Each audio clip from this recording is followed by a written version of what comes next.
don't stress your mind. We coming home tonight to you.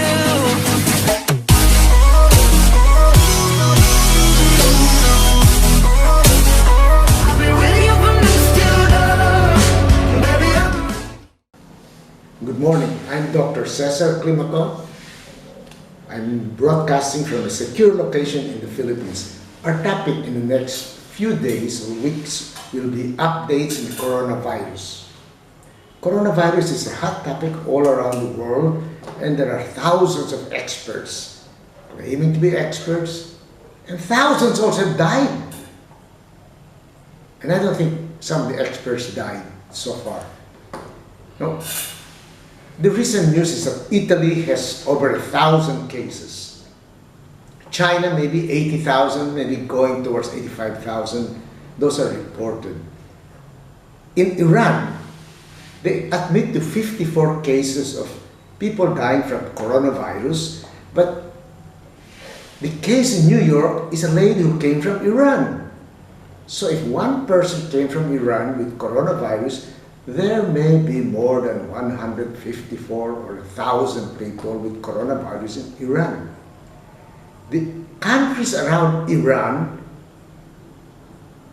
have cases of coronavirus and they came from Iran. Yet the Iranians are denying that they have thousands of cases. A couple of days ago, one story from the hospitals in Iran claimed that about 210 people have died from the coronavirus in Iran. That is the number that this hospital knows about. But the government is claiming that less than 50 or 54 people died from the coronavirus.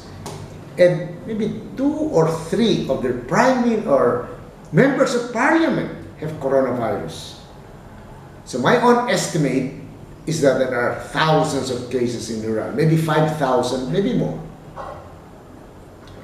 Now, why do governments lie about coronavirus infections in their country?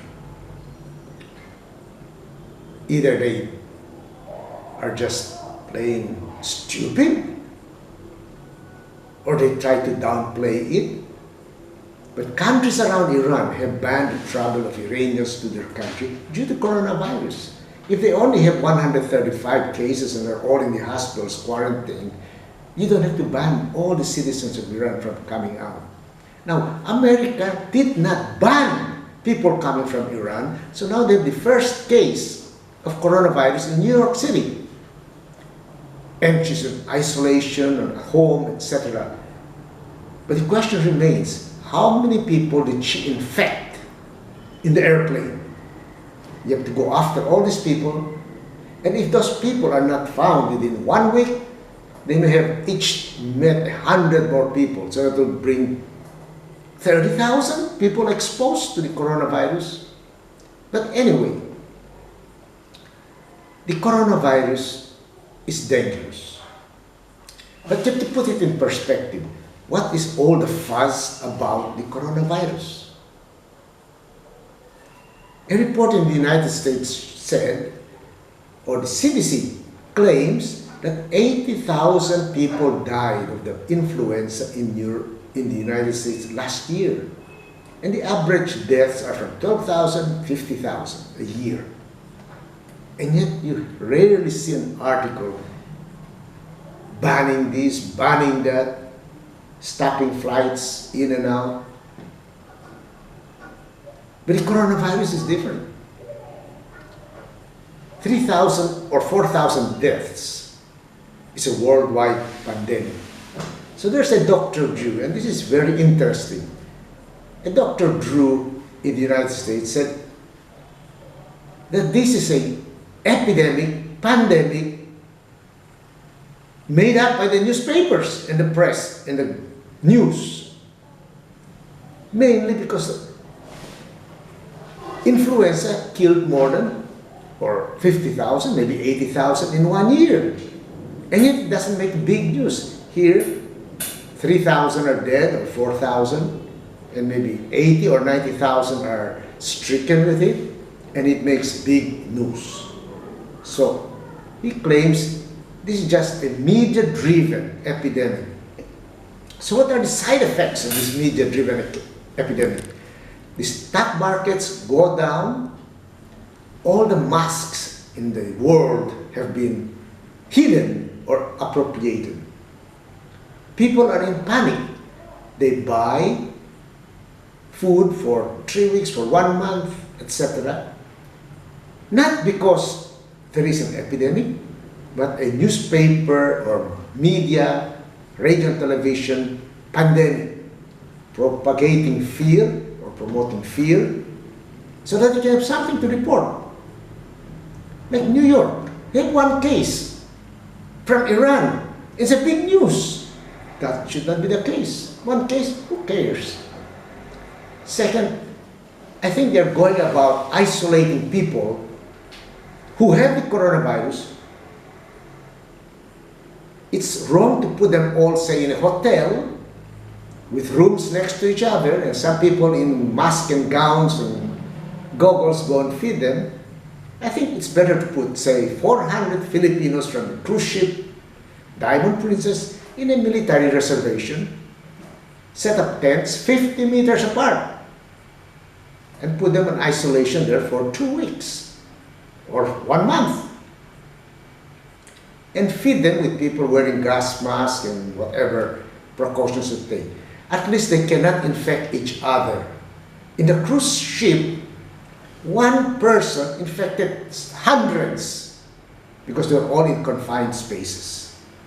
And to confine them again, like in a hospital, I think they will just spread the virus among people.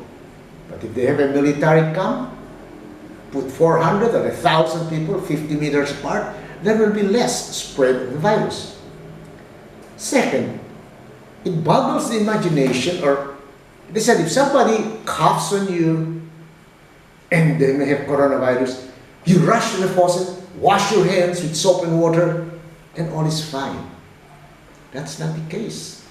Washing the hands will not stop coronavirus from spreading. If somebody had coronavirus and coughed in your face inside the airplane, or she coughed and spread through aerosol. So I recommend when somebody goes in the airplane, might as well use a N95 mask and goggles. Not eyeglasses, but goggles. And maybe use a hat. Then wash your hands. But don't just say, wash your hands every 50 minutes with hot soap and water. That's useless. Now, there are many problems with this coronavirus. One, they really don't know how it is transmitted.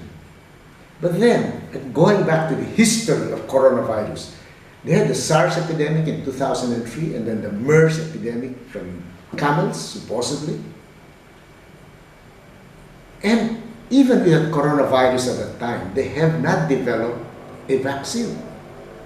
But now they claim they will have a vaccine in a few months.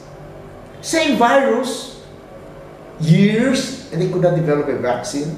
Now, same virus, a little mutated, and they're going to have a vaccine in a few months.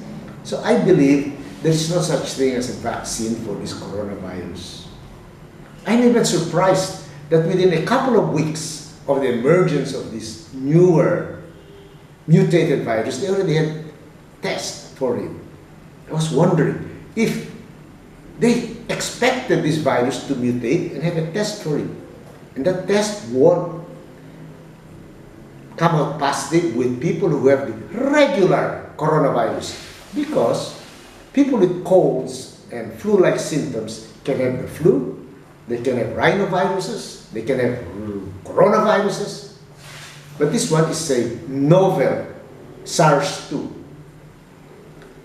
So I'm just surprised why they had a test within a couple of weeks for this novel coronavirus.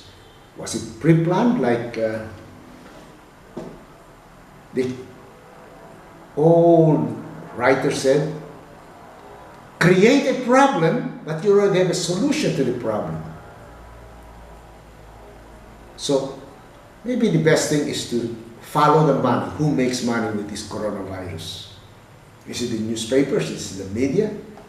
Is it some stock market people who want the stock market to go down, then they buy, and when it goes up, they make money. I don't know. But that's not the important part. Every year, or every month in the United States, about 50,000 people die of heart attack. But it's not big news. 3,000 people dying in 2 months all over the world is big news. So thank you. Until tomorrow, we'll update on coronavirus.